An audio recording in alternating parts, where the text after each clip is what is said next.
I was 23 years of age when I applied to George Washington University. It's kind of an interesting story as I graduated from Northwestern University in June of 1962, and at that time we had to register for the draft, and I was 1A, and so I wanted to go to graduate school, but I had to fulfill my service obligation. And I remember very fondly back in the winter of 1993, I met Professor Elwood Camp, who was a professor on the staff of the program at George Washington University. It was a very cold, blustery, wintry day. We met in the train station and had a wonderful discussion. I'd indicated to him that I wanted to apply to George Washington University, and we talked about the program, and he talked about the program director, Professor Frederick Gibbs, and the full-time faculty. And so he said, you know, we want to give people like you a chance to apply. And so I did apply, and then subsequently went into the 6 months training program in the Army, and while I was fulfilling my basic training, I was taking a required accounting course to get into the program. And I was accepted and then started the program in the fall of 1964. At that time, the majority of our classmates were older. Myself and a classmate, Dave Woodrum, were the two youngest members of this class, because the majority of students at that time would have had significant experience coming back to obtain their master's or the MBA, and so we were two of the youngest in our class. I felt that the courses that were very important to me were obviously courses around management taught by Professor Gibbs, and the courses around public health and health services, because it was very important. There was a strong relationship, a strong bond between the hospitals and the public health agencies across the country and the communities in which hospitals were located. The financial courses were not as strong as at that time, but they were very important, and as I continued my career, realized that that was an area that I needed to continue to improve on and understand, because as hospitals became major organizations with major operating budgets. For example, when I was president and CEO of BJC Healthcare, our budget was a net of around $1.9 billion. And so you had to manage the organization and manage around metrics. And also the other courses that were planning courses that I'd received at George Washington University. The real nice thing about the program at that time in 1964 was it was one of the few programs that had full-time faculty, but it also utilized the resources of Gordon Friesen, a nationally renowned consultant. Block McGidney were nationally known consultants. Jack Ryan. So the organization of the faculty really depended upon these outside resources, as well as utilizing CEOs around the Washington, D.C. metropolitan area.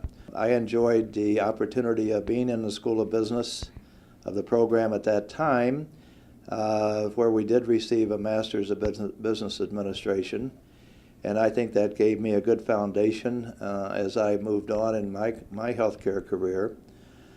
I think that the leadership that Professor Gibbs provided, along with Dr. Ginzig, who succeeded Professor Gibbs as chairman of the department, that we had a continuity within the program and a real focus upon a very, very heavy academic program, but the other component was our residency program. This was a strength of the program at George Washington University, and which I think taught me so much on that second year when I went out into a residency and had the opportunity to work under a wonderful preceptor. But I think that was always been a characteristic or the strength of the program, as other programs over the years have migrated away from the residency program. The program at George Washington University continues to emphasize the residency, which is so critical for students today, and particularly as students are younger entering the program, and it allows them online, on-site experiences that they would never otherwise receive. I was very, very fortunate. I did my residency at Methodist Hospital in Indianapolis, Indiana, which was a 1,200-bed private teaching hospital. And I learned so much because we had a preceptor who was very, very responsive to students, allowed us to observe a lot of different activities that went on, and I learned so much about mission, about how my preceptor functioned as both a manager and a leader, and the opportunity to attend all types of meetings, from the Board of Trustees to the department meetings, being involved in projects around certain departments, really solidified and brought into real life those type of things that we talked about from an academic standpoint or a theory standpoint, or things that you should think about. And so as a result of my wonderful experience, I stayed at Methodist Hospital for 9 years, continued to move up and the administrative ranks, and during my 9 years I went from administrative resident to vice president of operations, but learned so much from my preceptor and my mentor, who remained a very good friend for many, many years. The one that I always felt comfortable in calling up if I had an issue or a problem to discuss. And he encouraged us to move on, to take advantage of opportunities out in the field and out in the industry. And so it was just a wonderful, wonderful experience. Most significant influence on my time at George Washington, obviously Professor Gibbs. He was a very stern, very much a disciplinarian. And we all think about those days in class that, number one, you were never late. Number two, your assignments were always on time. And then he determined where you were going to go on your residency, even though you had a choice to talk about 2 or 3 options. But that being said, what Professor Gibbs instilled in us was a professionalism that we should all operate under. How we presented ourselves, how we conducted ourselves as managers, how we led people, how our personal life would impact our professional life, and the importance of never stop learning.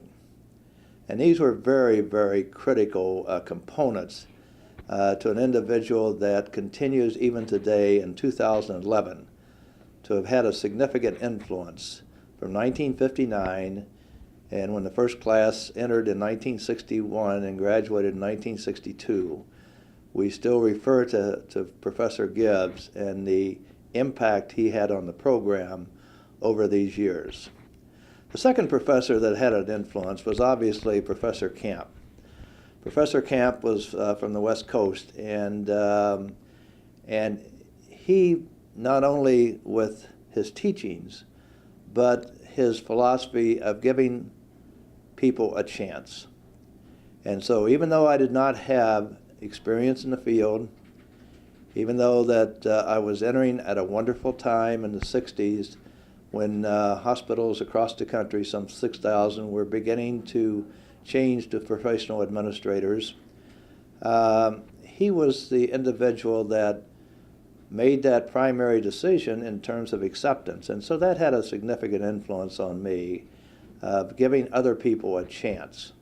And then Professor Ginzig, who received his doctorate from the University of Iowa, who was just a wonderful, very caring individual, full of energy, full of life, and he would focus so much upon on the public health side, on the long-term care side, on the continuity of care. And so he had very much had an influence in terms of my career over the years. Hospitals have evolved from community organizations to a very significant part of the healthcare of the economy of every community in which a hospital has a presence. And so there are large businesses, there are large healthcare systems today. They're very complex organizations. But to students who are preparing to enter the field, I was always guided by three objectives or mission around my mission statement. And that was to serve others, to make my place a better place as a result of my activities, and to leave the world in a better situation, and to try to bring the best out of other people. And healthcare allows you to serve others. It allows you to do good. It allows you to be part of something that is very important to not only our country but to the world in terms of improving the health. And so I think for students, they need to really continue to focus upon doing good, upon being part of organizations that are trying to reach out and improve the health of the communities in which they have a presence.